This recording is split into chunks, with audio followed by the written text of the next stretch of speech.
In times of uncertainty, ito ang mensahe natin, trust God. Sa panahon ng walang katiyakan, ang pinaka-the best na magagawa ng tao, ang pinaka-the best na respond ng tao, mga kapatid, magtiwala ka sa Diyos. In times of uncertainty, trust God. Yan ang pinaka-the best na magagawa natin. Trust the Lord because He is the good shepherd. Ang Diyos ang mabuting pastol. Amen o? Siya ang mabuting pastol. Ang tanong, nasa kawan ka ba ng Diyos?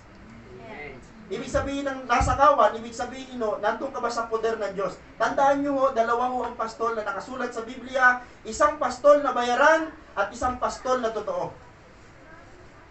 Ano ang katangian o ano ang ginagawa ng isang mabuting pastol? Tatlo Una, sabi dito the good shepherd provides. Isa-isahin natin to. Pangalawa, the good shepherd directs. And lastly, the good shepherd protects. Ang mabuting pastol ay nagbibigay, nagpo-provide siya ng mga bagay, siya ang gumagabay, at ang mabuting pastol, siya yung pumoprotekta.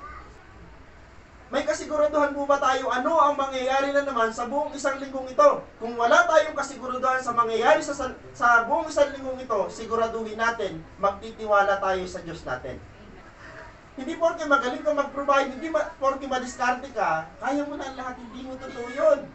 Dahil may mga case, may mga time sa buhay natin, ikaw na madiskarte, nawawalan din. May mga time sa buhay natin na tayo ng mga matatapang, matatatag, darating ang time, manglulupaypay, manghihina at madudubang din tayo. Kung hindi si Yahweh ang iyong pastol, hindi ka magtatagumpay. Purihin ng Diyos, pag marunong ka magpatuwid, mamumuhay ka ng tama sa harapan ni Lord. Kasi si Lord ang iyong pastol. Mga kapatid, ang susi lang para magtagumpay ka sa lahat ng laban, susugurin mo lang yung laban na pinapapuntahan sa iyo ng Diyos. Si David, hindi siya lumalaban nang walang agreement galing sa Diyos. Amen o? May mga ihaharap sa atin ng mundo, may ihaharap sa atin ng dyablo, ang kaaway ng Diyos may ihaharap sa atin. Kapatid, kung sinasabi ng Panginoon na huwag mong patulan, huwag mong patulan. Kasi bakit po hindi yan ang laban mo? Ang problema sa atin, kahit ano na lang iharap ng mundo, laban na lang. Amen o? Pinapatulan natin. Tandaan nyo, may mga laban na talagang ipapaharap sa atin ng Panginoon. Kahit gaano kalaki, kahit gaano katindi ang mga kalaban mo, kung sinabi ng Panginoon harapin mo, take note, mananalo ka. The moment na alam mong yung laban na yun ay pinaharap sa iyo ng Panginoon at alam mong ang proteksyon ay kasama mo, amen, hindi ka matatalo. Si David halos walang talong laban kasi bakit po? Kasama niya lagi si Lord sa labanan. May isang linggo tayo laban. May laban tayo pinansyal, may laban tayo material, may laban tayo physical, at ang pinakamalala at pinakamatinding laban, spiritual. Na kapag hindi ka man lang nagsisimba, nagbabasa ng Biblia, nagpipray, paano ka magtatagumpay sa spiritual na laban? Amen o?